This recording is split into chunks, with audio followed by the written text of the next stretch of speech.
Bonjour à toutes et à tous, toujours depuis ce plateau télé de Global Industrie, sur le salon Global Industrie, nous allons découvrir de l'intérieur une fédération qui n'est pas très connue du grand public et qui mérite pourtant d'être connue, qui est au cœur de l'industrie, on va l'évoquer, avec Wilfried Boyau. Bonjour, vous êtes directeur général de la fédération Forge-Fonderie. Oui. Alors ces deux mots qui amènent un univers, on va mieux découvrir votre fédération à travers les chiffres et on va parler un peu métier et puis de votre quotidien, de ce que ça représente, tout ce secteur qui est très actif aujourd'hui, qui est très effervescent. Tout d'abord, quelques mots sur la fédération, des chiffres, combien d'adhérents, comment ça se passe à la fédération ? Alors, d'abord juste les métiers qu'on représente, quelques chiffres clés très basiques. 5,5 milliards de tonnes de chiffre d'affaires, 36 500 salariés, 450 établissements. Ce qui fait quand même de nos métiers, la forge et la fonderie française sont les 3e producteurs européens et les 10e producteurs mondiaux. Donc ça, c'est pour les gens qui pensent que ça n'existe plus. C'est un beau placement, en plus 3e européen, c'est beau. Voilà, c'est bien. Derrière l'Allemagne et l'Italie. Ok. Donc voilà, ça c'est le secteur, un secteur qui est exportateur substantiellement, exportateur de France, et surtout c'est un secteur qui s'est aussi beaucoup implanté avec des sites français et des sites en Europe, d'autres pays européens, mais même ailleurs dans le monde. Donc des groupes qui ont su prendre un virage avec les deux pieds. Des filiales, voilà, qui ont développé des filiales. Les deux pieds low cost et la valeur ajoutée qui reste ici. Sur des marchés qui sont vraiment très divers. Alors globalement, quand même un gros poids automobile. En gros, 44% du chiffre d'affaires est fait avec l'automobile. Alors, il faut distinguer les deux professions. C'est encore plus pour la forge. C'est 65% pour la forge. Après, on a des gros plans qui sont tout ce qui est mécanique. Ça fait en gros 22%. Donc ça, c'est le TP, le mining, l'énergie, tous ces secteurs-là. Et puis, le bâtiment et les travaux publics, ça, c'est surtout de la fonderie. Donc là aussi, on est à 22. Et puis après, on est dans l'aéro, dans la défense, etc. pour des plus 5%.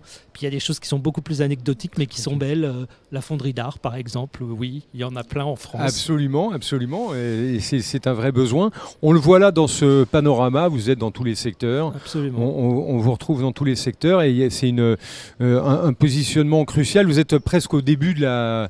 Vous êtes à la source, ouais, on va dire. On est dans chaque filière, on est quasiment le premier rang. C'est-à-dire qu'on est vraiment le rang qui est entre le client et le producteur de matière. Donc, ce qui veut dire qu'aujourd'hui, on peut avoir des difficultés. Mais voilà, on est effectivement à cet endroit-là, mais indispensable. C'est-à-dire que je répète toujours que... en gros, pas d'avion, pas de voiture, pas de train, voilà, sans pièces de fonderie ou de forge. Donc voilà. Et donc notre organisation professionnelle, elle est la seule à représenter ces professions en France.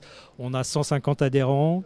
Ça a été un rapprochement entre les deux professions qui a été progressif. 2013, on a commencé à se rapprocher au sein d'une fédération. Et puis aujourd'hui, c'est vraiment une seule organisation. Des permanents, une équipe qui est très resserrée, très opérationnelle. Donc on a effectivement de la défense et de la représentation des intérêts qu'on fait à l'égard des pouvoirs publics et à l'égard des secteurs clients. Donc on le fait directement ou via la FIM, puisqu'on est membre de la FIM. Et puis on a sinon des expertises et des compétences très particulières. Donc environnement, parce que ce sont quand même la plupart de nos entreprises sont des 10 CPE, des installations classées pour la protection de l'environnement. Et puis, donc on a cet aspect-là. On a un aspect juridique, on parlait du positionnement dans la filière. On peut imaginer qu'avec les clients, on n'est pas les plus gros et que ce n'est pas toujours très évident. Donc là, on a vraiment un poids important et dans la négociation collective et au cas par cas. C'est-à-dire qu'on accompagne nos adhérents dans leurs discussions contractuelles, etc. Et ça, je le sais puisque c'est aussi mon métier. Outre directeur général, je suis directeur juridique. Et puis, on a aussi un autre plan qui est la formation.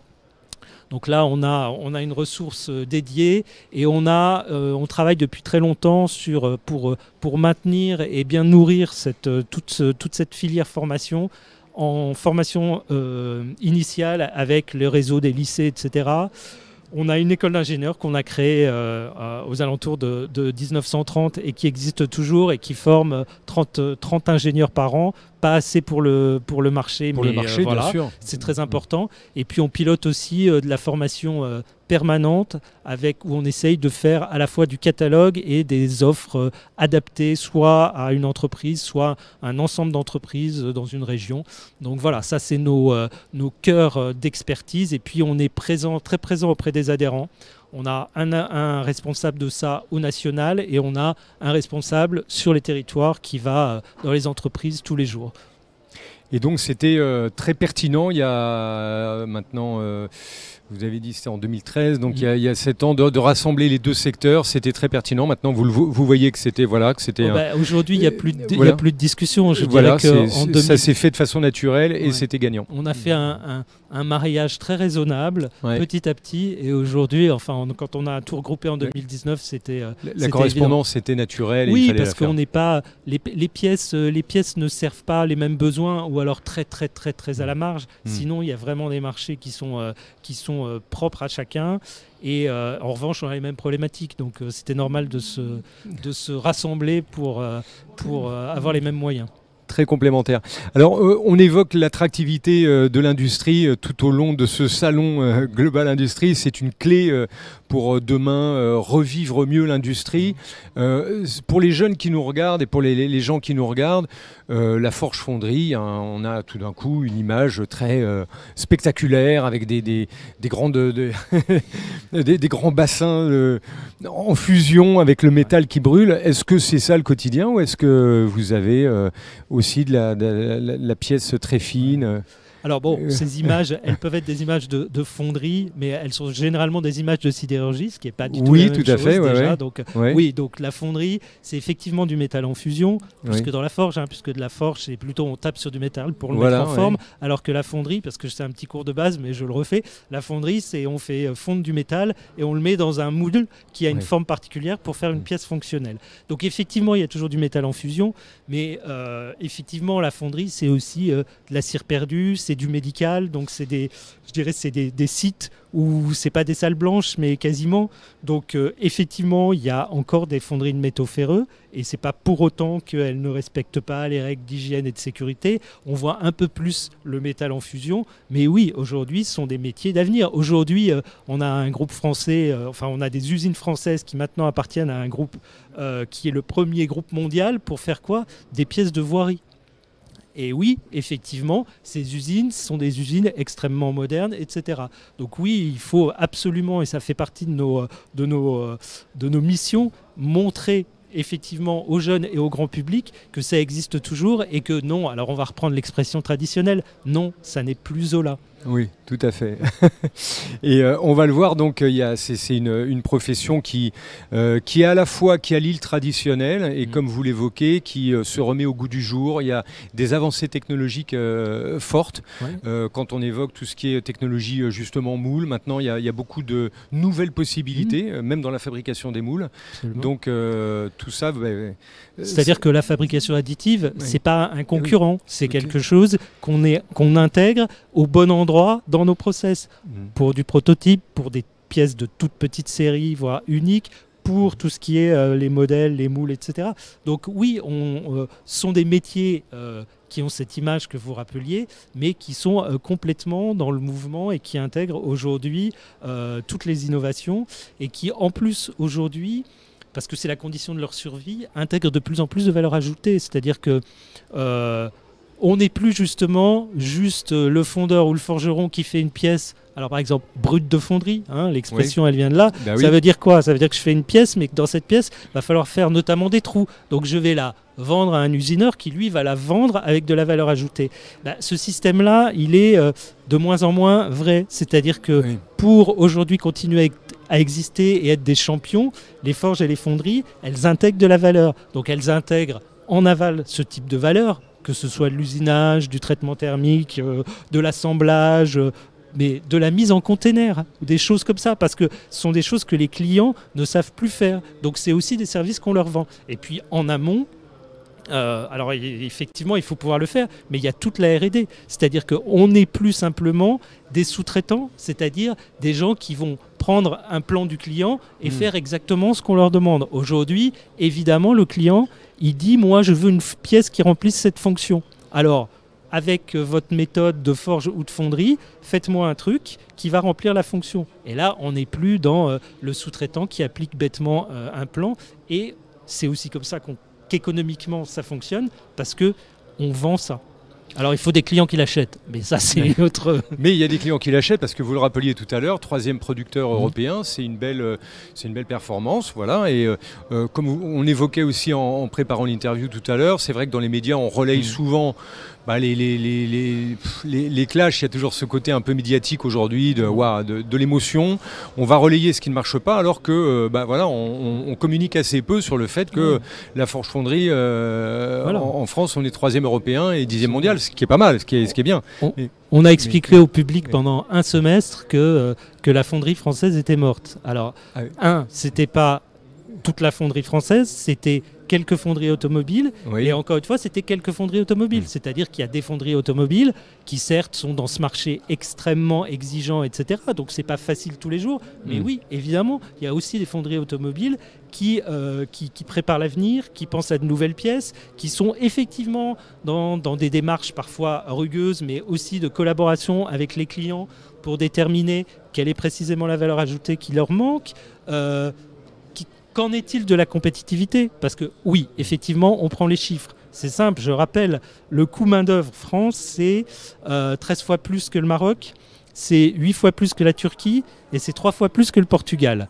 Et le coût main-d'œuvre, c'est 25% de la pièce. Donc voilà, c'est quand même un élément important. Maintenant, on n'a pas tout dit quand on a dit ça. Parce qu'effectivement, même avec ce déficit de compétitivité, en réfléchissant, en mettant de la matière grise, on peut vraiment répondre à un besoin client. Maintenant, il faut aussi que le client il nous donne véritablement son attente en termes de compétitivité, parce que vous n'êtes pas compétitif, ça ne veut pas dire grand-chose. Donc aujourd'hui, on travaille aussi avec les clients, notamment dans l'automobile, pour leur dire jouons carte sur table. Qu'est-ce que ça veut dire ? Parce que nous, on peut être compétitif, mais il faut que vous nous disiez aussi ce que vous attendez véritablement en termes de compétitivité. Et puis l'électrique, oui, forcément, c'est une reconversion, parce que le diesel, c'était important pour la forge, mais aussi pour la fonderie.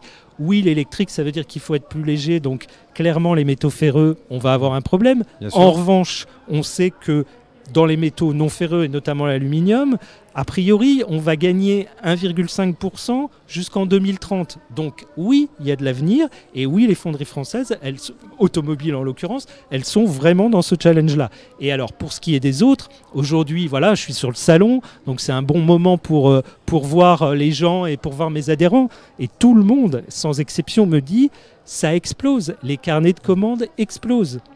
Donc, vraiment, et donc si les carnets de commandes explosent, c'est que vraiment on a des entreprises qui sont là pour répondre aux besoins clients. Donc oui, elles sont en France, oui, elles ont innové, et oui, elles sont compétentes. Et donc il y a trois challenges qui s'offrent. On va les évoquer justement, ça sera voilà, parce qu'il y a aussi des difficultés, quoi. Alors ces 3 challenges, comme il nous reste un petit peu plus d'une minute, les 3 challenges, on va le dire, c'est...